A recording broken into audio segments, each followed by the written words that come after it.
জয় যিশু, হালেলুয়া। আমরা আরেকটি সাক্ষীকে শুনবো। এই দিদিভাইয়ের নাম টুম্পা সর্দার, ঠিকানা কৃষ্ণদেবপুর। এই দিদিভাইয়ের 1.5 বছর ধরে পিরিয়ডের সমস্যা হচ্ছিল। তার জন্য ওনার কাজ করতে ভালো লাগতো না, উনি বসতে পারতেন না, কোমরে যন্ত্রণা হতো, আর কানেও শুনতে পেত না এর কারণে। তো এই দিদিভাই আগের রবিবার, তার আগের রবিবার কাগজে প্রার্থনাকে ওর সমস্যাকে লেখায় এবং তেল জল ব্যবহার করে। গত বৃহস্পতিবার দেখছে দিদিভাইয়ের পিরিয়ড হয়েছে, ক্লিয়ারভাবে হচ্ছে। দিদিভাই বলবো, দিদিভাই ক্লিয়ারভাবে হচ্ছে। আগে যে সমস্যাগুলো হচ্ছিল আপনার ওই পিরিয়ডের কারণে, আপনি কোনো কাজ করতে পারছিলেন না, কানেও শুনতে পাচ্ছিলেন না, কোমরে যন্ত্রণা হচ্ছিল,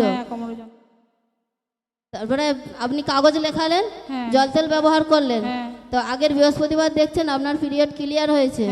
ঈশ্বরের নামে জোরদার মহিমা করবো, হালেলুয়া।